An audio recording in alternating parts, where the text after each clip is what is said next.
What a way to end the night. I am Lana, just in case you forgot me. If you have not read the title up top, today I am doing Harry Potter and the Chamber of Secrets. Yes, I have the troll colours, and please don't judge me. I am still really nice.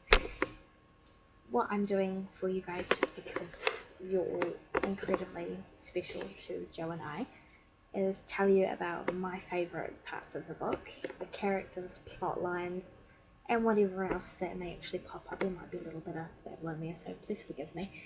If there's anything you want to tell me, like that I've forgotten, or your thoughts about what I've said, or just general talk, you know, whatever, then please let me know just in the comments, and that would be really cool.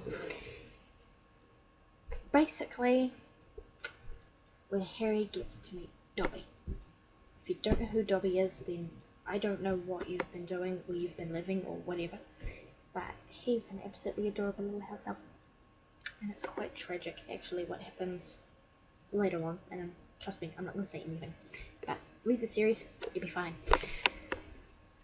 And coming back to how Harry meets Dobby, is quite under odd circumstances really, when you have like this little random house elf pop up with your house and tell you're in danger. It's not exactly something you kind of want to be thinking about, and he can't get onto the train at first, which is Dobby's fault, and when he does eventually get to school, a lot of interfering, which again is Dobby's fault, and poor Harry. I really feel for Harry at this point. But to make it worse really, he has a pretty lame ass defense against the arts teacher, who happens to be Gilderoy Lockhart, and he has a really bad habit of interfering as well, as you'll see if you read the book. If you haven't, then read it and you'll know exactly what I'm talking about.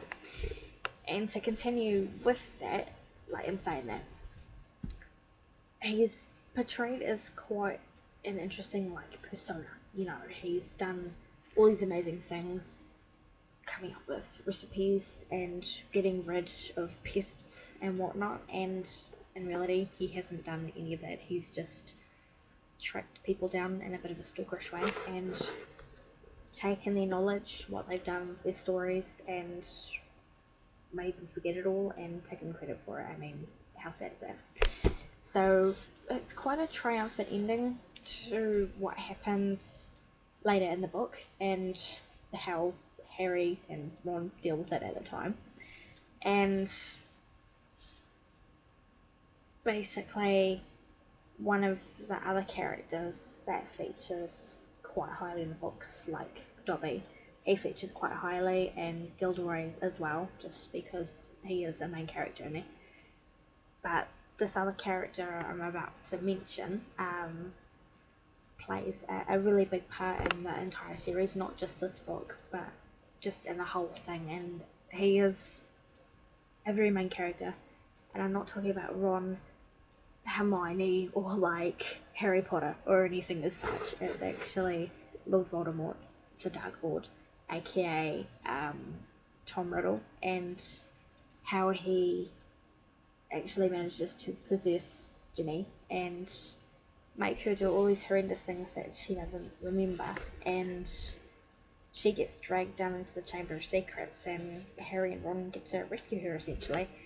And how they do it, how they get the knowledge, is getting all these little clues throughout the book.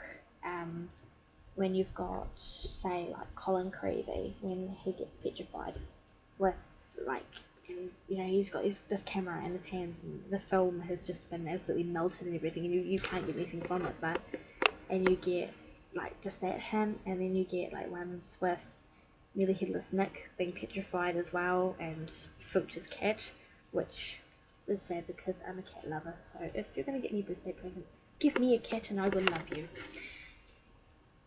When you get all of that, you kind of get these little clues, but you still don't know what it is. It's not until Ron and Harry get thrown into the nest of spiders, not so much thrown because they willingly walked in, much to Ron's dismay, I might add. And they find out that a basilisk is a huge enemy of spiders, and like there's spiders just everywhere. So it's just another clue to add to the mix, and with what Hermione actually had in her hand as well, which was like the final straw. So it was really cool, and the best part is that everyone got to return to life. It was amazing, and in the end, Dobby became a free house elf thanks to Harry.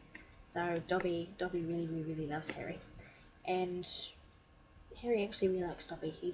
He is really quite a cool character, and yeah, that's quite neat. And I feel quite bad for Ginny really being, you know, possessed by this diary and doing all these things, and but it's really neat that she survives it and Harry gets her, and Harry gets to use these cool weapons and things. Well, a sword is not so much really a cool weapon, but with magic and being able to destroy the diary with the basilisk, which he's killed using the sword, and also using the phoenix. So yeah, I hope you guys have basically enjoyed my little babble rant type thing. I hope it's made a bit of sense, and I'm going to try and do my videos a little more often so that Joe doesn't bite my head off, or I don't know, the lady off. And I hope you guys are all well. If there's anything I missed, then please remember to let me know. That would be much appreciated. So bye bye guys, have fun, and we will see you next week.